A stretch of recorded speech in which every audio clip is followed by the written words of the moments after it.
This video is sponsored by Deep Cut Studios. For a wide range of fantastic gaming resources such as battle mats, dice trays and pre-painted bases, check out the description below.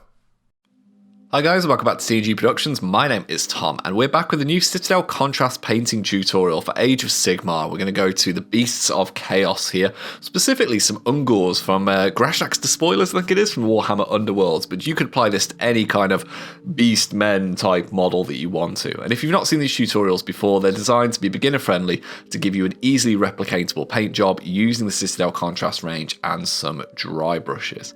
Now for this model I've started with a light undercoat because I'm planning to give it quite a dark wash later. So I've used grey SEER as opposed to my usual Wraithbone, but to be honest, that would be fine. Even a white would be good, any light grey. You just want something that will allow a little bit of lighter tone to shine through as you put these contrasts on. So we're going to start with FYRESLAYER Flesh.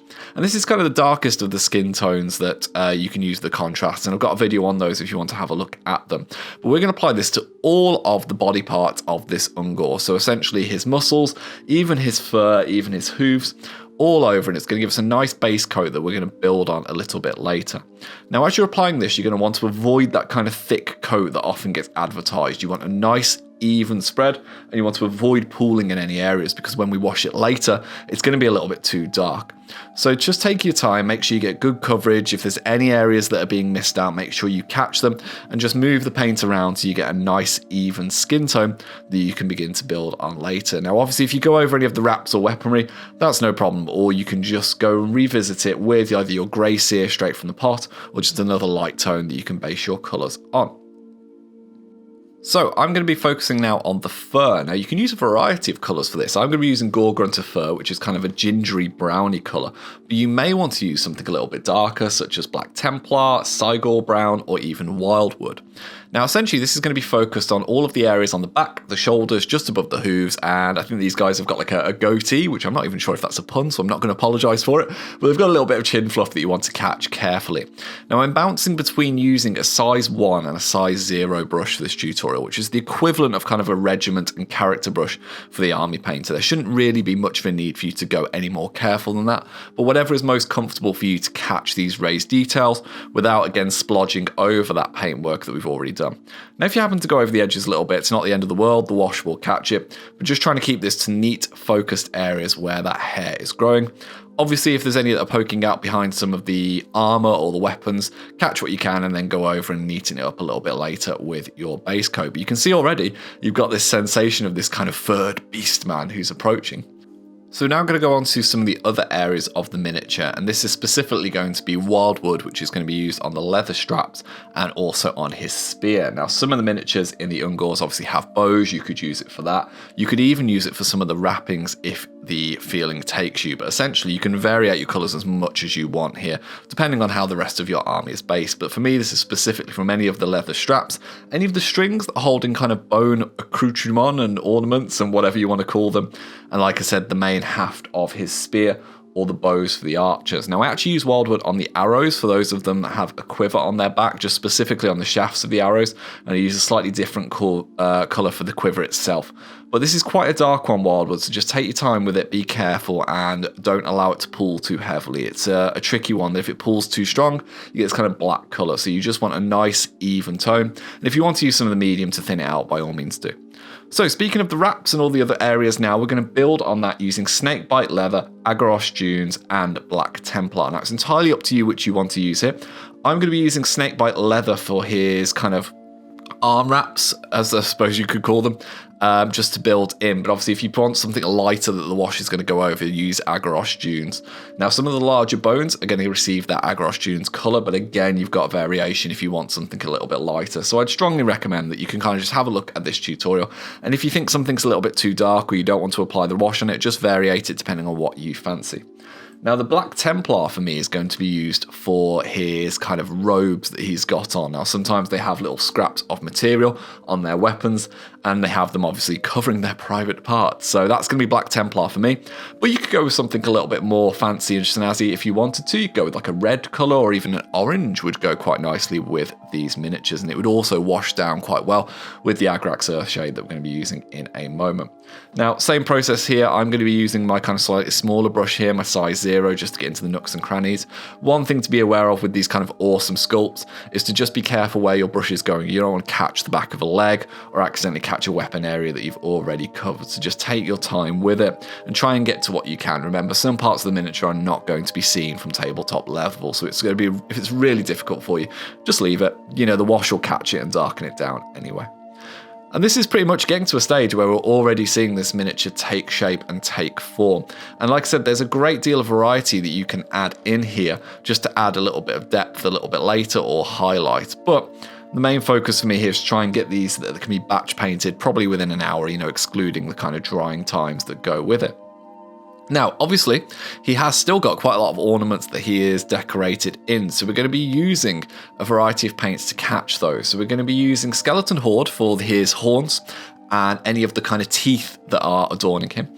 We are going to be using Retributor Gold, which is, I'm breaking my contrast rule here, I'm going to be using a metallic just because it's such a good colour for any of the metallics that are on them. You could use a brass colour, you could even use one of the yellows from the contrast range if you want to. And then for the actual weapon blades, I'm going to be using Basilicanum Grey. Now, in previous tutorials, you might have seen that I have used the Space Wolves Grey. If you want a more stony colour, go with the Space Wolves. If you want it to look like they've kind of chiseled their weapon out of rock. If you want it to look more of a darker, non-metallic-y metal style, use this Basilicanum. They're both fantastic colours, and I actually think if you've got a big unit of models, why not kind of switch it up and change them and see which one you prefer as you go through. They're going to be washed and dry brushed exactly the same way, so actually this is just more of a base foundation that you can utilise. Now for this miniature in particular, he's obviously drawing the blade across his chest, so I'm being very careful here to make sure that Basilicanum Grey doesn't sneak its way onto his flesh tone. But again, like I said, if there's anything that's a little bit awkward, just take your time and just do what you can. Now, the Retributor armor is a really beautiful paint. It doesn't really need too many coats at all. You can probably catch it just in one. Again, the one thing I'll say here is just make sure that you're going just up to the edges and you're not letting that catch any of the hairs that are nearby, especially on those that have got kind of shoulder pads, which some of these models do as well. It's quite easy to accidentally catch areas that you don't want. So now we're on to the fun bit, which is the the AGRAX even Earthshade wash. Now I'm going to put this on the entirety of the miniature. You absolutely don't have to. If you like snakebite leather the way it is, a little bit lighter, leave it. If you like the colour of the weapons, just miss it out. But for me, I'm going to hit every single part of this miniature to darken it down, and that is because I'm going to be hitting it with a dry brush in a moment. Now, you can decide how much or how little AGGAROS you put on. I'm just doing a thin coat. I'm almost applying it like the same depth as a contrast paint. And I'm just making sure it definitely doesn't pool in any of those recesses. Because that FYRESLAYER flesh is quite dark in the recesses, I don't want to overload it. So you can see here, just enough for a glisten and a shine on his beautiful booty there as he goes round without getting too heavy. Now we're going to go on to the nice easy part to bring everything together, which is a dry brush. So with contrast paints, you always want to kind of do a dry brush. They're quite vibrant colours even after a wash, and you want to bring it all together. So USHABTI bone or any kind of ivory is just your best friend most of the time. Get most of it off the dry brush and a real light flicking motion over all of the flesh, all of the horns, the weaponry, the wraps, just catching the top areas. And what you'll see that this does is it not only gives definition to his face and his horns against the kind of darkened AGRAX washed areas, it also picks up the very high part of the blade and of his kind of black tabard, shall we say, which kind of makes it look a little bit more worn. Now again, if you'd use the Space Wolves Grey, it would be doing the same effect here. Now we're going to be using slightly different colours for the brown regions. Now I know that might be difficult for the belt area, so if you want to just hit it with the USHABTI, that's absolutely fine. But GORTHOR brown is your best friend with the brown areas. It goes over beautifully over the top of WYLDWOOD. This is going to be going on his weapon. I've used it on the archers to kind of give a bit of definition to their bows, and the quivers as well. Speaking of the quivers that I mentioned earlier, I use kind of snakebite leather for those, the AGGAROS kind of for the interior. It looks really good, which I'll show you in a sec.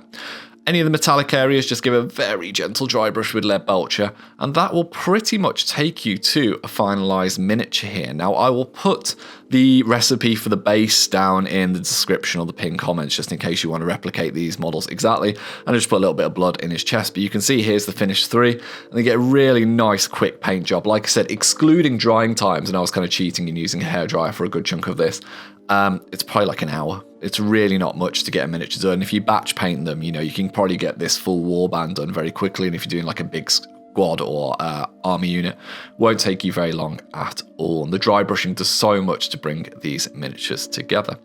So I hope this has been very useful for you. If you've got any questions at all about techniques or tips, please feel free to put them in the comments below, and obviously I can answer them there. If you've got any units you'd like me to cover in a future video, please do let me know, and I hope you have a wonderful day and stay safe. Take care, folks. Hi guys, thank you very much for watching our content. It means the world to us. If you'd like to see some more videos, they should be over here. And if you'd like to support our channel, keep these lights on. You can find links to our Patreon and merchandise in the description below. See you later.